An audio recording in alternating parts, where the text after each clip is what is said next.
Bismillahirrahmanirrahim.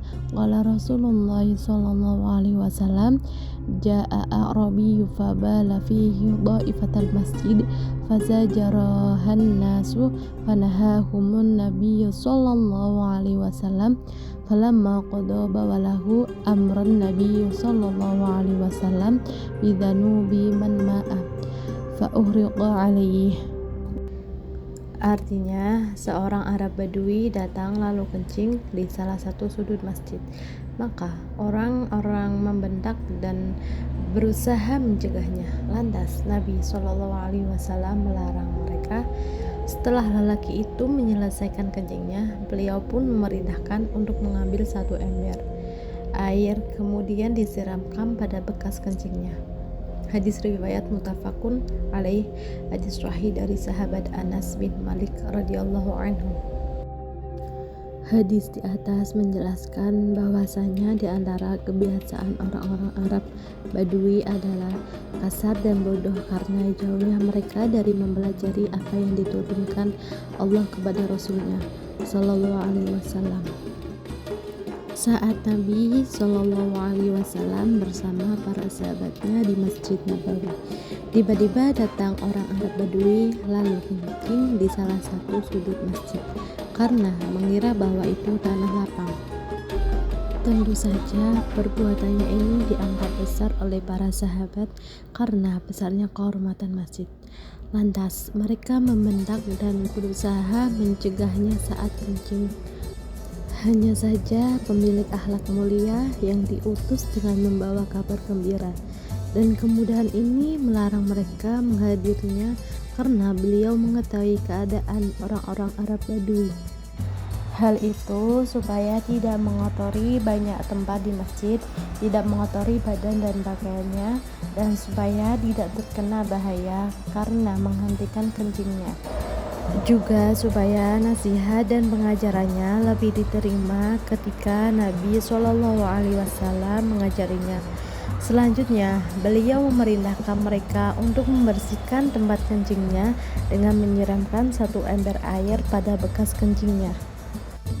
Nabi Muhammad Shallallahu Alaihi Wasallam memiliki metode komunikasi dakwah yang bijaksana dengan menggunakan bahasa verbal dan intonasi yang sesuai situasi. Dalam sebuah hadis yang diriwayatkan oleh Anas bin Malik, seorang Arab Badui kencing di sudut masjid dan para sahabat berusaha menghentikannya. Namun, Nabi SAW mencegah mereka untuk mengharbiknya. Setelah Badui tersebut selesai, Nabi meminta air untuk membersihkan bekas kencing itu dan kemudian menasihatinya dengan lembut. Beliau menjelaskan bahwa masjid adalah tempat untuk beribadah, bukan untuk membuang kotoran. Sikap lembut dan sabar Nabi Shallallahu Alaihi Wasallam dalam menasihati menunjukkan metode dakwah yang penuh pengertian, terutama kepada mereka yang belum tahu. Pendekatan ini memastikan pesan dakwah diterima dengan baik dan menciptakan rasa simpati pada diri orang yang dinasihati. Sebaliknya, Nabi Shallallahu Alaihi Wasallam juga menggunakan intonasi yang tegas saat memberikan peringatan kepada mereka yang seharusnya sudah memahami aturan agama. Dalam sebuah hadis yang diriwayatkan oleh Aisyah, Nabi marah ketika mengetahui bahwa sebagian umat menolak keringanan yang telah beliau berikan.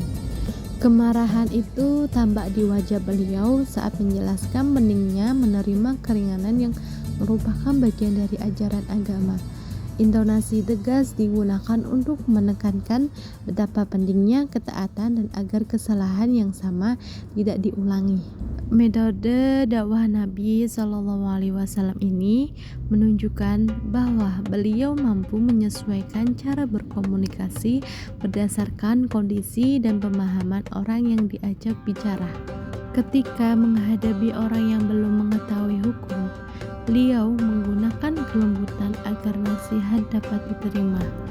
Namun, kepada mereka yang sudah memahami tetapi melakukan kesalahan, beliau menggunakan nada yang lebih tegas sebagai peringatan. Hal ini menjadikan dakwah Nabi Shallallahu Alaihi Wasallam efektif dan mudah dipahami oleh semua kalangan. Kemudian, contoh metode komunikasi dakwah, bahasa verbal dan intonasi pada zaman sekarang. Yang pertama ada pameran diri. Banyak pengguna media sosial, terutama wanita, seringkali membagikan foto atau video yang menunjukkan penampilan fisik, termasuk penggunaan wangian atau make up. Ini dapat menciptakan kesan ingin menarik perhatian yang bisa berisiko menimbulkan persepsi negatif atau fitnah.